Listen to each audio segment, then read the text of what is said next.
Hi, this is Nick from California, and today I'm interviewing Rocky Lewycky. And let me start off with reading some of his academic profile. So, Rocky Lewycky, born 1977 in the San Francisco Bay Area, is a contemporary artist living and working in Santa Cruz, California. His resume includes teaching positions at the University of South Carolina Institute of American Indian Arts, the Santa Fe Community College, Foothill College, Monterey Peninsula College, and De Anza College, where he is currently head of ceramics. Rocky has been featured in museum shows as well as gallery exhibits of contemporary sculpture, installation, and performance throughout the country. Rocky was recognized by the Santa Fe magazine as one of the top 5 artists to watch in New Mexico, and top talent from emerging to established, and our region's most influential talents of all time in 2007 and 2008 respectively. In 2009, Rocky was chosen by Joe Lauria of Crafts in America to install a ceramic art piece at the Eastern State Penitentiary for the 2010 Philadelphia NCECE conference. Most recently, he was honored with a $20,000 award from the Santa Cruz Rydell Visual Arts Fund for 2012/2013. So that was a brief, like 2 minutes, 2 minute brief. Is that me? It doesn't sound like. Yeah. Please, everyone, meet Rocky. Hi, friends. Rocky, like you were born and you've been residing in California, right? Mm-hmm. And but your profile as a distinguished contemporary artist and university professor includes like a recognition from New Mexico, right? That's right. Yeah, I mean, I live in California now. I've traveled across the United States studying art. After 3 years of a community college in the Bay Area, I went down to San Diego to finish up my undergraduate degree in design. And then I went to the East Coast, Southeast, to the University of South Carolina and studied for 3 years to get my master's there, which brought me to New Mexico for a teaching position. And, you know, I just kind of go where the wind takes me, pretty much. Yeah. Wow. And now I'm here. I see. Well, as a foreigner, I see California is a golden state. Mm-hmm. Even I saw a guy wearing such a t-shirt, a golden state. Sure. And like, what's California for you? And is it a part of your identity? California is not part of my identity. It has a history for me. In that way it is, but I don't resonate with the term like a Californian really, because I've got to experience so many other beautiful cultures and climates. It is gorgeous here. The weather is, you know, where we live is 72 degrees all year round pretty much, and that's really beautiful. We're at the beach right now and it's gorgeous. So I definitely identify with this quality of living. It's gorgeous, but there's so many other parts to the country that are equally as beautiful, and I resonate with those areas sometimes even more. Like New Mexico, living there for 3 years, I felt more connected to the earth and the land, and the gravitational pull as a human being was a lot stronger than it is here. Even though it's visually maybe a little bit more pretty, I don't resonate it with as much. Also, I think to call yourself like, you know, a Californian and stuff, you're separating yourself from other states, from other cultures too, and I don't feel that innately as a human being. It's like race is a bunch of bullshit, you know, this idea that, like, you know, because you have a white pigment you stand stronger in society than someone that's brown or black or whatever. It's just we're all exactly the same, so I try to not identify myself in hierarchical terms like that. Wow. I think many people here in California, they prefer to like they love different like, you know, brands, like to put their brands on clothes. Even I carry some brands on me. I think like there are maybe like 6 or 7 on my clothes. Yeah. So do you wear any brands? Normally not. I don't like branding myself, you know. Even I don't sign any of my pots because I don't even want my name on it because I don't own them. I don't own the the clay that I dig up. It's the earth's clay. So I'm just transforming it into something else. So I don't like to claim that.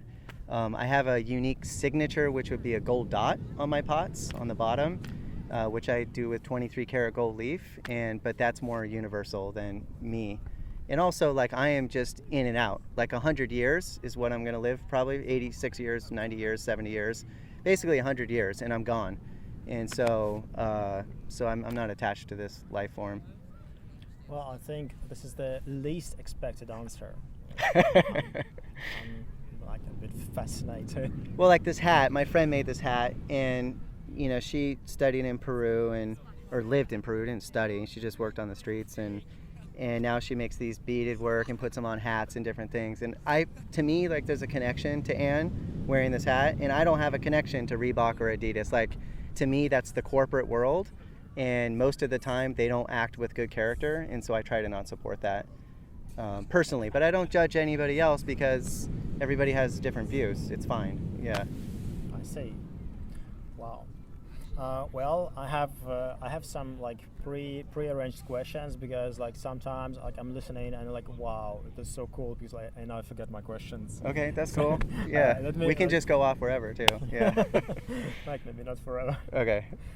Do you feel more like an artist or a teacher, or I don't know?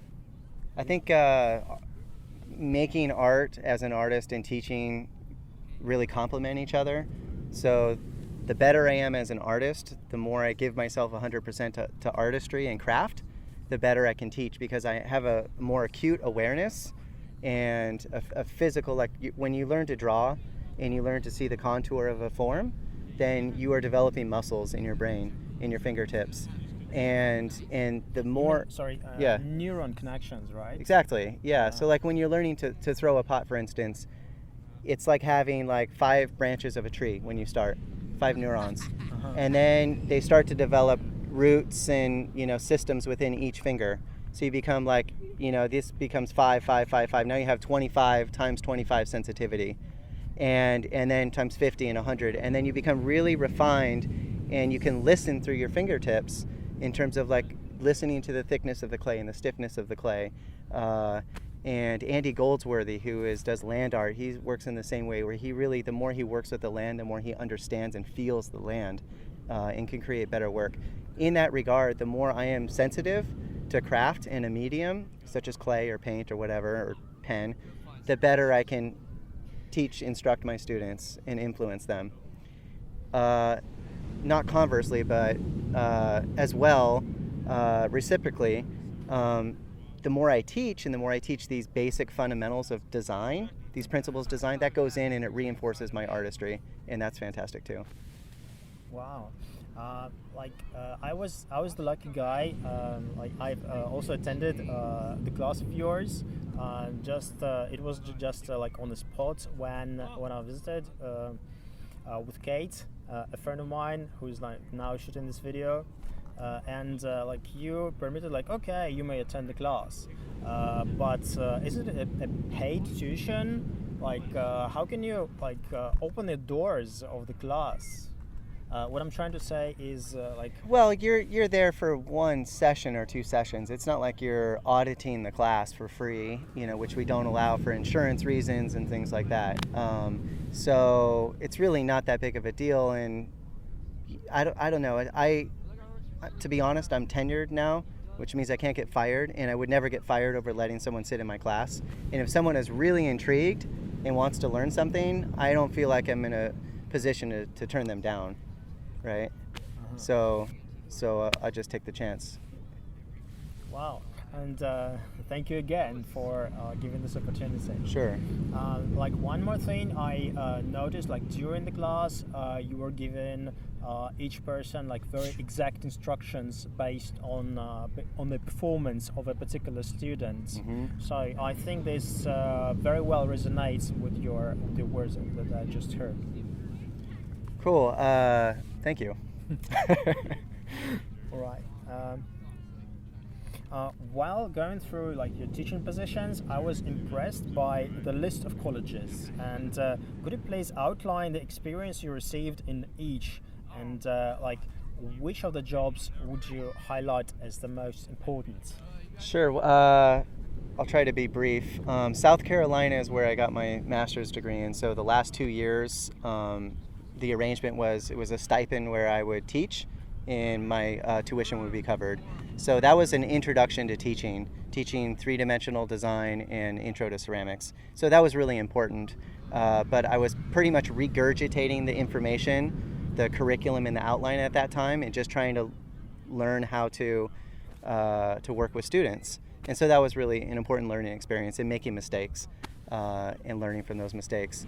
I think probably the best experience I had was in New Mexico when I taught at the IAIA, the Institute of International something or other, Institute Indian American? Yeah, Institute of, you can edit all this out or not, but it's been a long time, the American Indian Arts. Indian Arts, yeah. Absolutely. Yeah. And so anyway, I was a sabbatical replacement for the teacher there, and I found myself as a minority for the first time.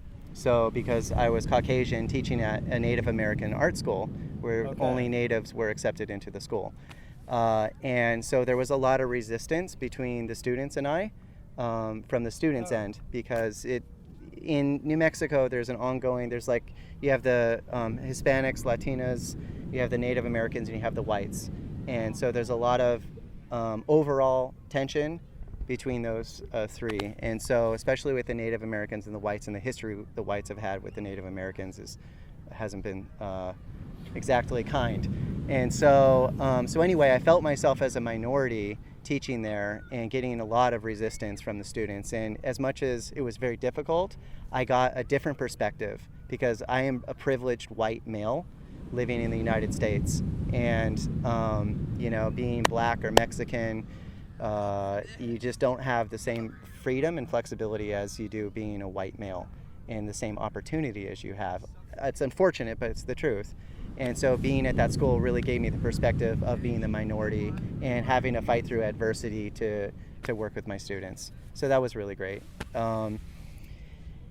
I think the position I'm at right now, being the head of the ceramics department at De Anza College, I have the flexibility to write my own curriculum, to write my course, and that's been really wonderful. And I have a lot of confidence in what I do, and it just gave me more confidence in that they hired me over 200 people. So I obviously have something to offer that they appreciate, and I feel that that can go a long way when you feel comfortable in what you do. And it allows me to teach with more freedom and communicate with my students more openly and more one-on-one as human beings, rather than like a hierarchical, like I'm a teacher, you're a student, you're learning from me. I think that reciprocity, the reciprocal nature of that, it goes a long way, and also breaks down these barriers for students, that like teachers are human beings also, like I'm just a student, and I went through the same process, and I grew up poor, and I have a little bit of money in my pocket now from teaching, which is fantastic, but I'm basically just a student, and with a little bit more knowledge. And so I think that's really important, to relate to students on that level, instead of looking down on them and teaching them something all the time. Right. Yeah. Additionally, I wanted to ask you this question regarding this curriculum. You mentioned that you are quite flexible in this terms, but what about the others? There are what about your other fellow professors? Colleagues? Yeah. I think it's an individual basis. Some of the professors in the art department, they show you a horse and they say, paint this horse. Make this horse, and then that's it. That's it's pretty convergent, A to B. Mm-hmm. And I think I work a little bit more divergently, which is more poetic in problem solving, right? And so some teachers are more strict and they want you to learn their way, and it's a little bit more convergent. And it's good to have both, though, especially in the arts, in craft.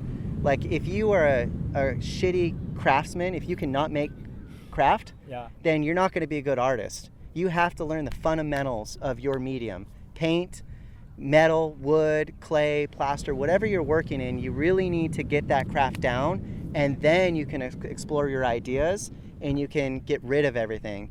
So follow your intuition more. So you take all that knowledge that you learn in school, you pretend like it's in a well. You stuff your well up with information, and then when you're professional or when you're out of school, you forget, you let it all go, and you make art. Then all of that craft and all that information of design is going to come naturally and stream through your pieces. And it's interesting, as an artist, it's the same way. It's like you have to have a dialogue with your art. And if you're always in charge, then you're going to kill the art. There's no voice in the art.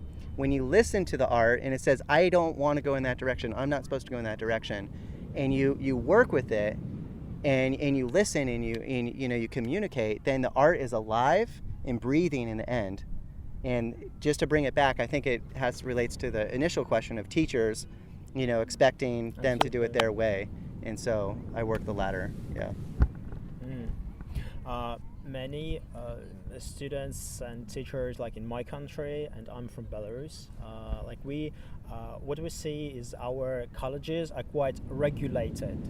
Like there is like a high level of formality, and like we have lots of papers. Like of course, all colleges have their paperwork, Sure. like red tape.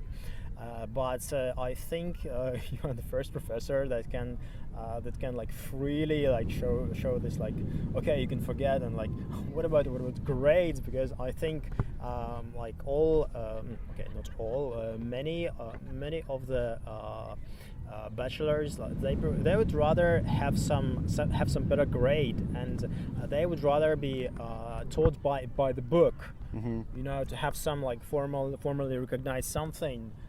Like okay, like we like Sure. This is art like what is art? I want a salary, I agree. Well, I mean, there's two parts to this question, and you need formality as well. And I went through all of that, and I had to endure that and go through that. And it's fine. It's part of the learning process. But as an artist, like, we're normally not part of mainstream society, part of the working population in that regard. To resume the latter question. Sure. How do you grade creativity? That's a really valid and great question. And I came up with a way of dividing it into 3 parts. And so I give 10 points for each of the 3 parts. The first 10 points, from lowest to highest, 1 to 10, would be craftsmanship, how well something's put together. So in clay, if there's cracks, if it's falling apart, that's very poor craftsmanship, right? If you are a woodworker making tables and one of the legs is shorter than the other 3 legs and it's wobbling, that's horrible craftsmanship. Absolutely. However, if you can justify it, if that's like about the educational system in the United States and the desk is not level, then maybe it's good craftsmanship. But most of the time, it's bad craftsmanship if there's a crack in clay. You can't justify that. So then the second part is the sort of project fulfillment, if it's done on time and it meets the stipulation of the project, which is also very objective. Craftsmanship's objective, project fulfillment. The third part is kind of the whole creative, holistic process, how all of these parts work together, as well as combined with your creativity. And so that's more subjective. So that's more up to me. So I find that, me giving, more subjective 10 points, objective 20 points, where I think most of the teachers would give the same grade on those first 20, there's a nice balance there between. But it's very difficult to grade art in that way. I see. Attending your class and also having this experience of international, like very formal communication in academia. Like, it was very surprising for me how easily you guys communicate. Even right now, I can tell you guys, but like if someone tries to tell me you guys, I will be very displeased. Interesting. Like, in my country. Yeah. And the same with the other professor. If I will approach my professor saying like you guys, like, he'll be like, what is this? Sure. I mean, everybody comes from a different place. Everybody has a different history and a different, nature and nurture all together infused. And so for me, I just choose you to call me Rocky, or Hey is fine. No, Hey is not fine. I want there to be a mutual respect. I don't want to call my students Hey. So at the beginning of every quarter, I take images of every student, and then I Photoshop in their name underneath it. And then within 1 week, I have the names of 100 new students. And that's a great tip. Thank you. yeah, and it's great because, you know, it's more personal. Like when I know Kate's name and excuse me, hey, like that's, to me, that's not a good connection. And that's not, especially in art, when we have to open up and really go deep into ourselves to make the best art we can. I want to address them by who they are. And so in terms of like formalities, if a teacher wants that respect, then that's fine. And if that's sort of on par with the profession, is to have that, you know, level of not integrity, but, you know, just high level of, you know, politeness or something, you know, then that's fine too. But I don't, like I said earlier, like I'm just a human being. And so I don't want to get into this idea of hierarchy when I'm teaching, because then you can't open up with students as much as you could just by being friends, you know. So it's okay if a student will approach you and say, like, what are you doing tonight? Like, let's hang out, like, in the city. Well, I'm married and have a child, so if it's a girl especially, that's not really kosher. It's not really cool. Just on it, you know, because that's not fair to my wife, and and I'm not that type of a dude. Yeah. But if I have like a lab tech or I don't know, whatever. I mean, if a student really wanted to get a beer with me or something, and I had the time, and that's fine. I would be totally down with that. In fact, I do. Every now, like, you know, a couple times a year, I'll have a beer with a student. And right now, we're at the beach with the students, and we're gonna have some beers and a margarita or something, and that's cool. As long as everything in moderation, you know, you got to keep it in check. If I'm getting hammered every week with my students, that's a little bit of a problem, you know. But also communication. I mean, to be honest, like having a beer and like a little bit of alcohol in your bloodstream, that loosens you up and you can communicate really easily. And sometimes that's really good, you know. That's the tip from the professor. This is, you know, there's so many different callings in life. If you go into biology and physics and whatever, it doesn't matter. Like, yeah, the formalities are going to be a little bit higher, and that's fine because that's probably archetypal, like who you are, and that's cool. And if you're more like in line, and I hate to use the term anal, but you know what I'm saying, like if you're more perfect in other things, you like to have things more organized, and you want to dress up and wear a suit and so, that's cool because that's who you are. That's fantastic. And I'm just not like that. And there's 7 billion people in the world. And so as an artist, no matter what you do, you will have a following if you're passionate and you're good. So it doesn't matter what you do. You could be, you know, into making homemade ice cream, and that's really what you love to do, and you have a passion, you're really good at it, and you have something unique. There's 7 billion people in the world, and you're going to have a couple 100,000 of those people at least that are going to flock to you and support what you do.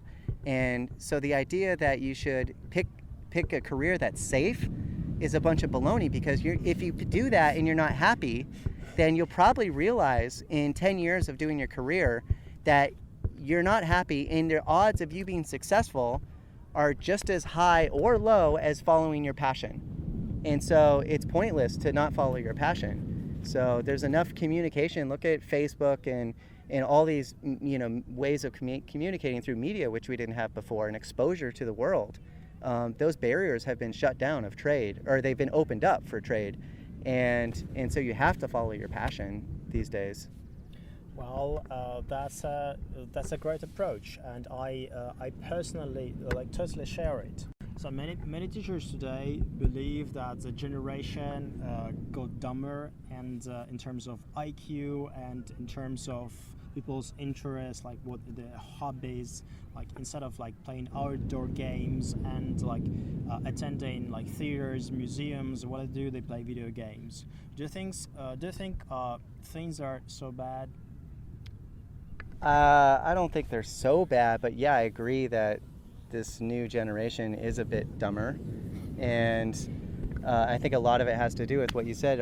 I say because I feel like I'm kind of part of that generation, but video games and media and sound bites are so fast now, and we're just doing this, and we're so internally involved and not looking through our periphery, not handling sand and feeling the tactile quality of it. Kids are not going outside and playing. They're inside on the TV or on a video game or on a computer. And there's so much more to learning that's not just in your head and your fingertips. And I think kids used to play outside and learn through that in different ways. And so I think it is reflected in society.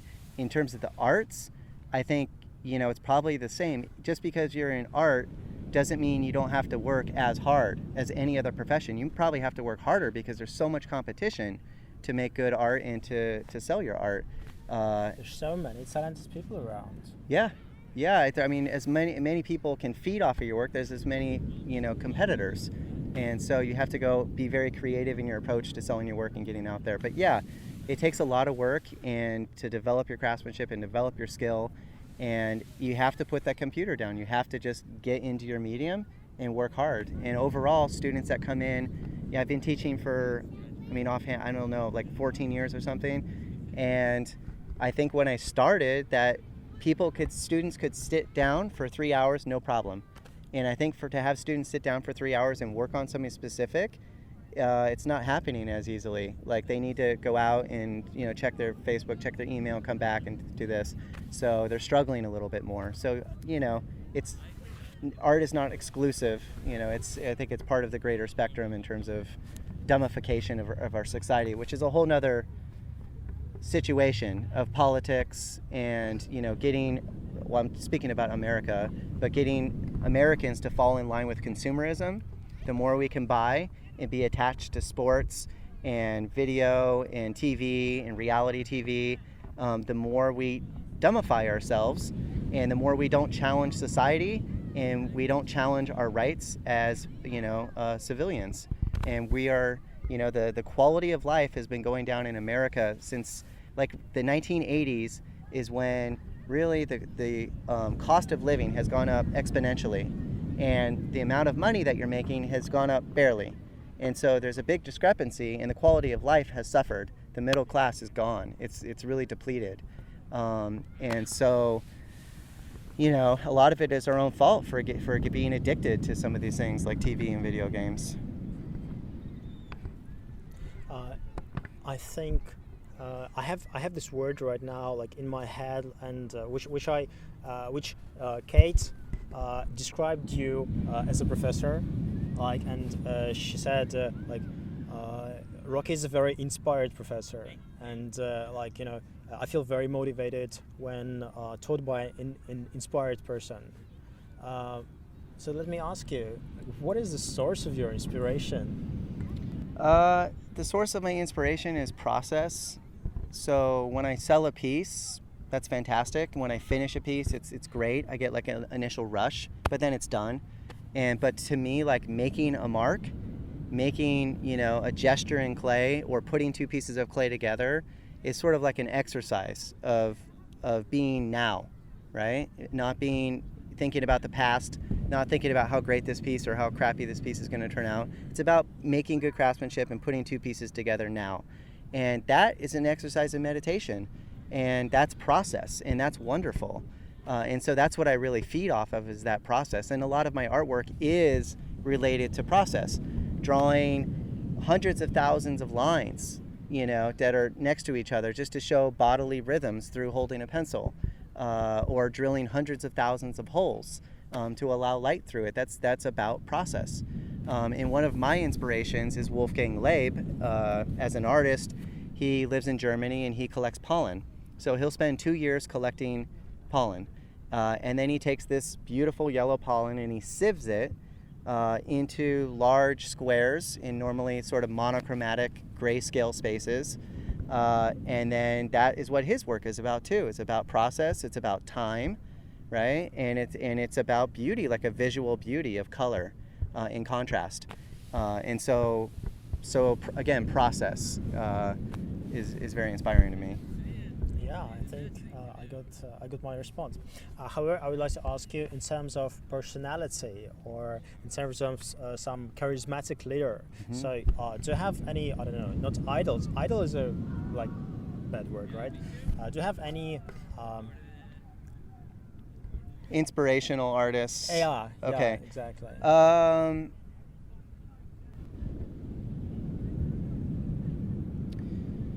I would say, it's hard to say. I mean, I'm inspired by nature because it's so beautiful, the world we live in, and the intrinsic nature. If you cut a piece of broccoli open or a seashell, and the golden mean and the golden spiral, it's like, how can I make artwork when this stuff is already here? It's so beautiful. So that's very inspiring. I talked about Wolfgang Leib. I think Rudolf Steiner. He was a philosopher, and he's been really influential to a lot of different artists, and he invented this idea of the Waldorf school, biodynamic farming, anthroposophy, which is like the science of spirituality, meaning like, by training our memory in our brains to remember more acutely, we can develop parts of our brain that will then transition into like telepathy and things like that. And having this connection with what he calls God and what I just call love. And so he's been an inspiration. One of his inspired students, Wolfgang Leib, as I spoke about, and it's funny how, like, I mean, it's interesting with names, like I'm kind of not remembering these names, but like I don't even need to be called by Rocky, and I'm like not tripping out on other people's names because like we're human beings and names are just names. Anyway, his name comes to me, so he makes artwork, and most of it is in grayscale. Mm-hmm. Okay, and so the idea is through Rudolf Steiner that there's alternative universe, right? And that is actually the color, and we are kind of receiving in black and white. So his artwork is all black and white in grayscale, with the idea that is the alternative universe, right? And so it's basically saying that there's so much more to life than what we perceive, that we're just an illusion of the grandioseness of the world. We don't know anything really. And then so it's pretty cool that he makes art in that grayscale, and then it basically opens you up to imagination, right? And it's similar to my pots when I make like vase families, I call them. They all have these gold dots under them. So if I have a 13-piece vase family, I know there's gold under those pieces. And the person who buys them or sees them, if they see that, then they know. But you can't see them, but you know those gold dots are there. So it's combining the physicality of what's there and the imagination or the spiritual that's there. And that's cool. And that goes back also to music. I'm influenced by like Philip Glass, who's a classical composer, and he's into minimalism. And this idea of repetition to me is so beautiful in breathing, taking very similar notes and just repeating them. It's just so beautiful to me, that subtlety of change, And same thing with color. When you work in analogous colors and you're just working in blues and blue greens or black and gray, and you have subtle shifts of shadow and chiaroscuro, like to me that's really inspiring, not just the easy beauty behind it. So I mean, this is a pretty loaded question, but yeah, I mean, I could go on for a while in terms of. Sorry for that. Yeah. I understand that now we are basically in Santa Cruz, right? We are, Santa Cruz, California. Yeah, and it's so beautiful. Like even for a first timer in California, like I'm enjoying, and like such a serious question. I'm sorry for that. No, it's good. I mean, it is beautiful, but to me, this is easy beauty. It's like really easy to see the beauty in this, and I like things like if a tree is interacting with a stop sign in a way that's really unforced. This isn't forced either, but it's rudimentary beauty to me. Mm-hmm. And where like that unforcedness of different elements combining together are just, to me, that it's a little bit more interesting when things are a little deeper in their beauty. Deep, maybe not deeper as in, I mean, they could have the same level of deepness, but in terms of inspection and finding it, when they're a little bit, more unearthed, to me that's a little more interesting. A lot of that comes from learning the principles of design and the elements of design, taking your composition class and your color classes, and how colors and all of these principles of line and texture and shadow and all of these things, how they interact together. And once you learn those things, it's in everything. There's beauty in everything. So when you learn art and you learn design, you're not just learning how to draw a composition, how to activate a space, but you're learning how to activate the world around you and how to see beauty, where a lot of people just walk through it and they have no idea what's going on around them. I must say that I'm so motivated by your explanation that had I not been an English teacher, I would have like converted to like studying design, and because it's so fascinating to me. Cool. However, I would like to ask you like a more like utilitarian question. Like many students suffer, especially from like during their high school, to prepare for the high stakes exam, and they are sometimes, maybe always, like most of the times they are pressed in terms of timing and in terms of like their parents press them, and they want to go abroad, want to go to America, explore the world. Let me ask you, like, how are they gonna do that? Like, what do you suggest? Like, how do they focus and like do what they want to do? Sometimes you got to do what you got to do. You got to fight. You know, it's not easy in this world, and if your destination calls for you to be diligent and militant about getting things done and studying and going back to back classes and taking a gazillion units, and you just got to bite the bullet and suffer for a little bit, but know that it's for the long-term good, you know. And if you're not hurting yourself, right? Like if you're actually hurting yourself or you're hurting other people, then there's a problem. But if you have a passion and it calls for a system to get there, then you got to just bite the bullet and work really hard, because there's a lot of people that are going to outdo you, and you got to step it up. And you know, pain is relevant to other things, and so if it's emotional pain, physical pain, you just got to bite the bullet and step it up.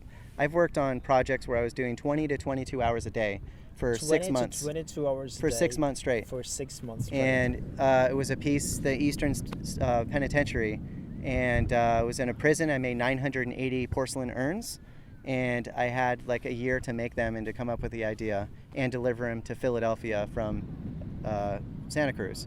And this was the biggest break of my life as an artist, and I had to do it. Like there's no other way. And so you just do it, and it's amazing how adaptable your body is, and so and your mind is. Like you know, the first week sucked, but then it got easier and easier and easier, and then it was routine, and then I'm into it, and I'm waking up naturally, and my biorhythms are shifting and adjusting. And it's the same thing if you're in school and you have to study, you know, an extra 6 hours a night, and you're getting 5 hours of sleep a night. You can do it. You can totally do it. We're amazing human beings and so adaptable, you know, and you just go for it. If you have the passion, you got to feed it. On the contrary, I think I can't just like skip my bedtime. I think I'm gonna be in trouble if I don't sleep for at least 6 hours. No, you won't. No, you won't. No, I mean, if you're your whole life, yeah, that's a problem. But if you have a sprint, right? If you can sprint for a month or two, you can do it. Anybody can do it. So it's amazing how it. And right now, I would never want to do that again, and I didn't want to do it then, but I had to, and I did it, and it was fine, you know. And you draw in through this power of intention what you want, right? So if your mind is set on, I can't do this, you're not going to do it. But if you say, I can do this, I'm going to do this. Hey, mom, hey, dad, I'm going to work 20 hours a week extra or whatever on, you know, making money so I can go to college, and just watch me do it. You're going to do it. Your power of intention is shifting things, and you're able to do that. Well, since we're talking about that, could I please ask you about your like high school years and like the way you entered the university? Like, was it easy? What is the fight? It was a big.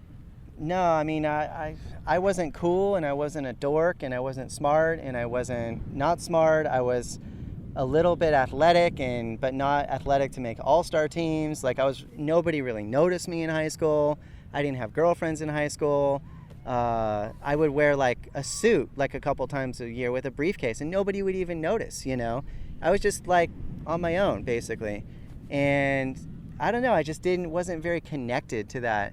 And then it was naturally just a path to go to a junior college and just to figure out what I wanted to do, you know, because I was thinking maybe go into culinary and do some cooking and, you know, work with my hands a little bit. And I had no idea. And so I just found ceramics. I took a class to meet girls.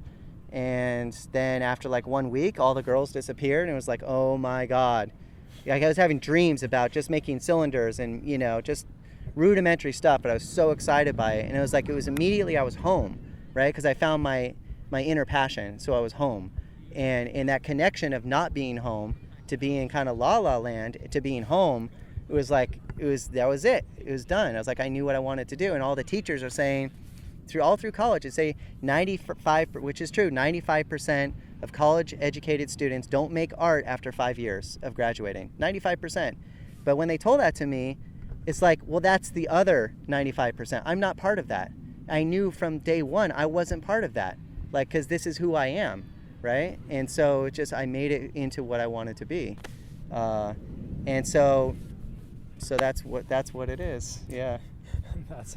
That's a cool story. There's a small story I want to tell.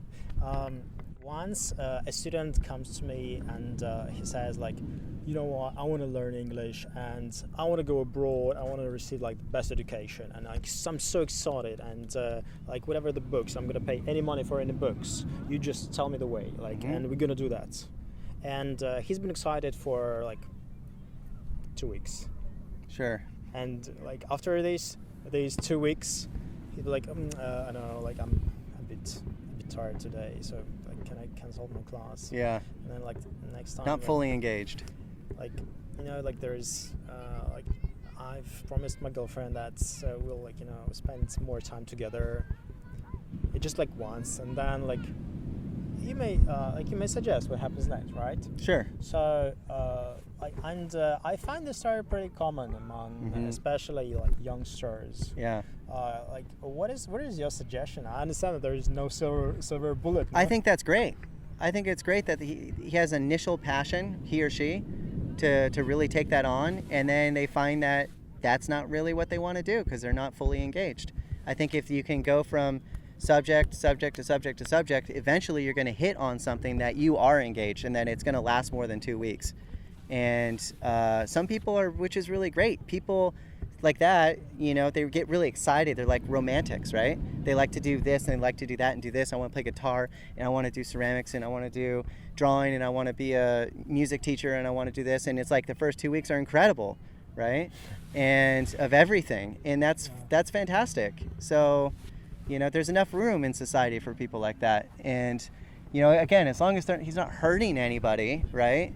Long term, if he's going into major debt because he keeps switching every year to 2 years, then maybe it's time to reevaluate, you know, their quality of life and make some adjustments.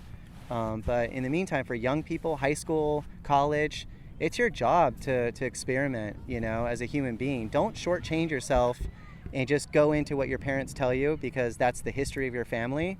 You need to find your passion, you know, and that's really important. Otherwise, you're just not going to be happy straight up.